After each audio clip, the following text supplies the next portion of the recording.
Test 2. You will hear a number of different recordings and you will have to answer questions on what you hear.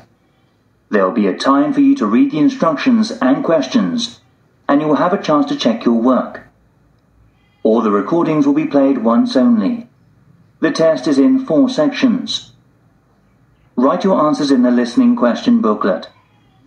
At the end of the test, you'll be given 10 minutes to transfer your answers to an answer sheet. Now turn to Section 1. Section 1. You'll hear a conversation between a car insurance agent and customer. First, you have some time to look at questions 1 to 6. You'll see there is an example which is done for you. On this occasion only, the conversation relating to this will be played first. Hello. Nice to meet you. My name is Mary Fox. I am a car insurance marketing manager here. What can I do for you, sir? Oh, hello. I'm interested in buying some car insurance. Dealer's name is called Mary Fox, so Mary Fox has been written on the form. Now we shall begin.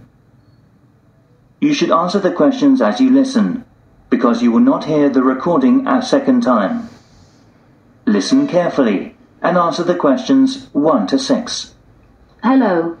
Nice to meet you. My name is Mary Fox.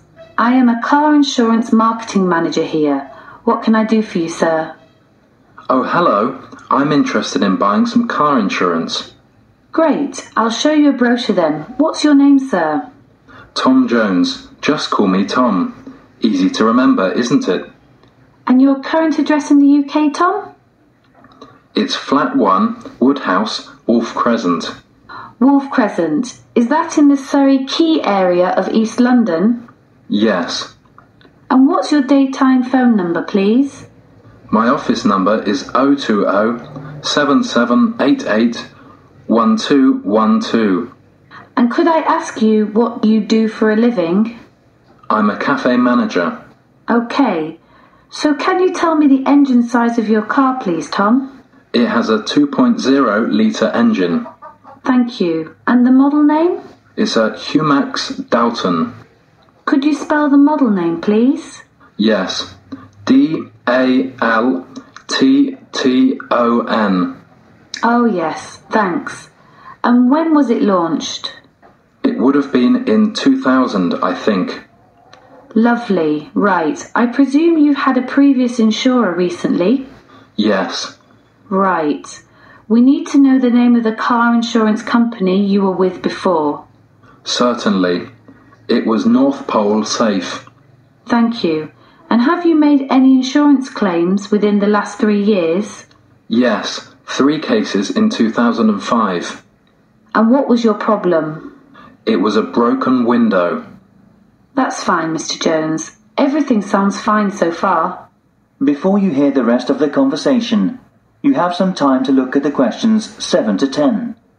Now, listen and answer questions 7 to 10. And will you include any other drivers on the insurance? Yes, just one woman. And her name? Jenny Orion. Could you spell her full name, please? Jenny Orion. That's JENNYORION.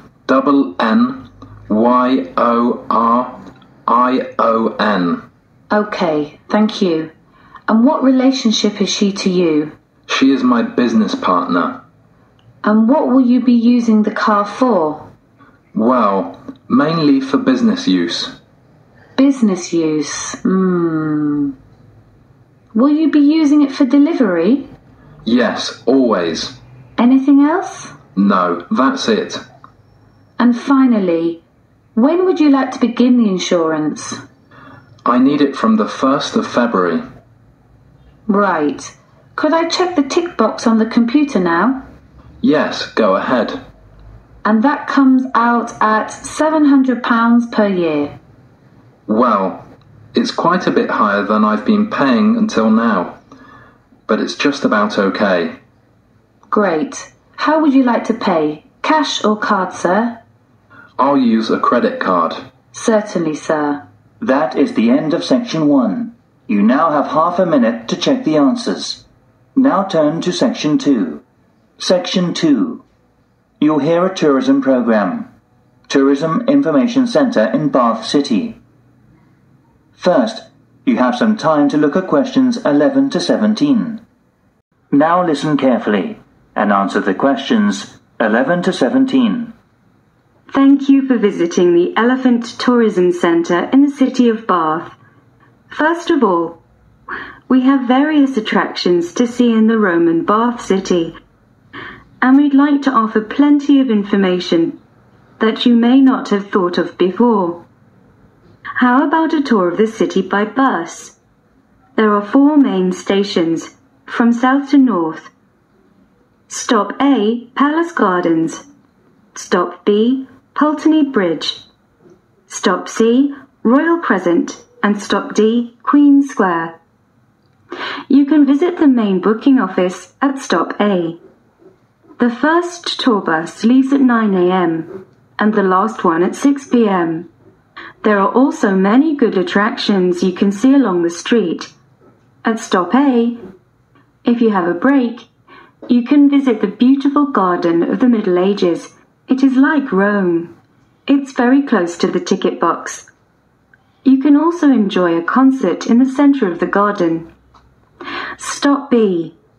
Why don't you visit the Riverside restaurant with its landscape across the path? It is a place where you can sit and enjoy the spectacular views over the old hockey playground and ballrooms outside of the old buildings of the city. Stop C is the Royal Crescent, built between 1767 and 1774. It is a residential road of 30 houses, laid out in a crescent in the city of Bath, England. It was designed by the architect John Wood.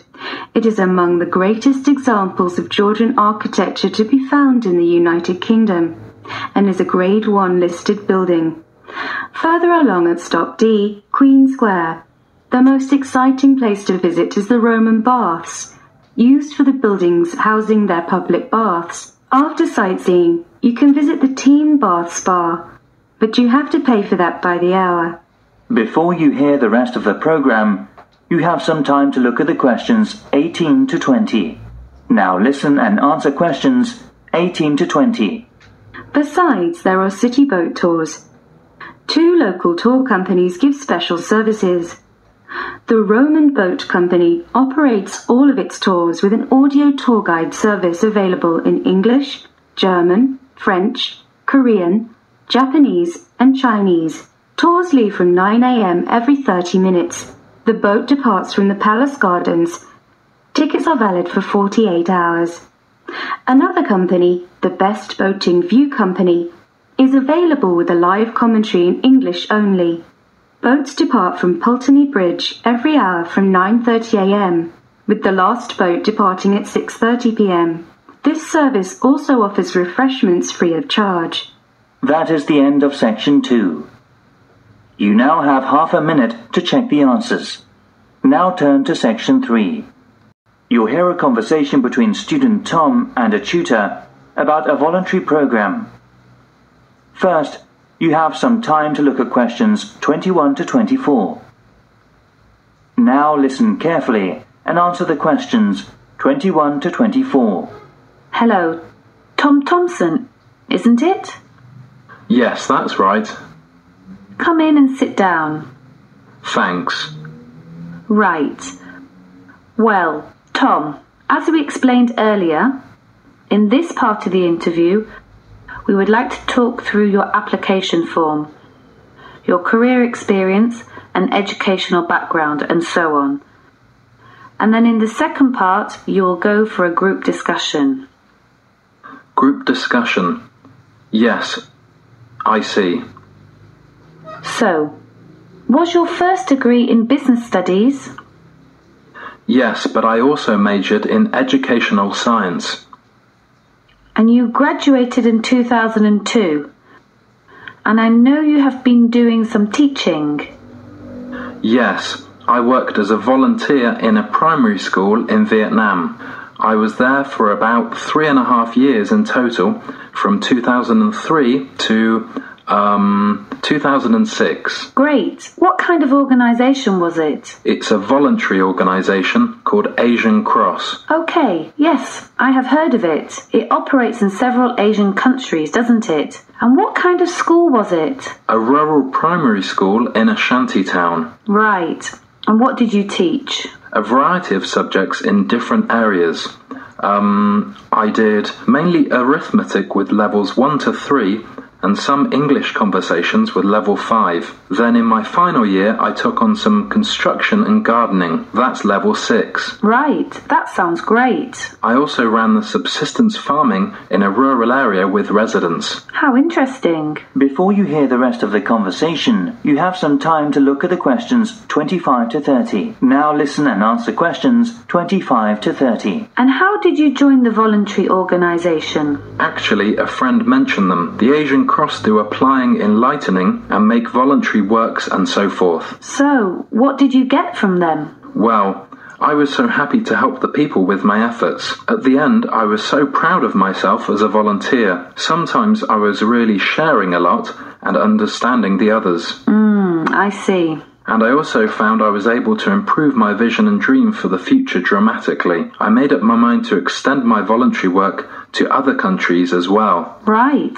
Did you travel at all while you were there? Yes, I did. We set up a very successful project teaching computer class and donating second-hand bicycles locally. Really? Sometimes while working there, I went to London to raise money for building new farms with a part-time job. So, what's next? The local governor sponsored all volunteers' visas and paid for their accommodation and travel costs. You're lucky, aren't you? Anyway, why did you want to teach construction and gardening? I had a couple of part-time jobs when I was at university. I have now realised I like teaching best, and I chose construction and gardening because they are my favourite hobbies and because I think they have so many useful applications. Okay, you have certainly had some interesting work experience. I'll ask you now... That is the end of section 3. You now have half a minute to check the answers. Now turn to section 4. You'll hear part of some information given by the Student Union Centre. First, you have some time to look at questions 31 to 40. Now listen carefully and answer the questions 31 to 40. We are very happy that the college authority has accepted the students' suggestions about the design of a new library and student union building. We deeply appreciate the beneficiaries of college library facilities for current students. We have researched the best ways to find out student opinions and use them to help us make decisions. Initially, there was a student union meeting that was held last week. Then, in the main hall in King's Building, we invited all students to hand in suggestions for the design of new buildings, placing cards in a suggestion box. The suggestions enabled us to design a questionnaire that was completed by around 3,000 students over 1 month. As a result, the college authority collected the results and made a report. This presentation is basically a workshop based on the main points that came up in the questionnaire. Most of all, regarding the critical areas of the site, we reviewed the 4 options which you have suggested. Number 1 will be in the centre of the college, near the fountain. Number 2 will be at the corner at Maple in the north. Number 3 will be near the student accommodation building, and number 4 will be near the business school. We have reflected students' need to cite reasons for or against these sites, so there are a number of issues with all 4 sites. It seems site 1 was so crowded and noisy. Site 2 is a popular choice because it's quiet and a short distance from the lecture rooms. Site 3 was unpopular due to parking problems. Finally, number 4 was too far from the other colleges. Furthermore, our second suggestion for the Student Union building is obviously the facilities for leisure and sports. We would like a big fitness centre and, if possible, a swimming pool that is close to competition size. Also, we want to set up a variety of things that cater to students' needs, such as a job centre, travel agent, language centre for international students, internet cafe, and so forth. Additionally,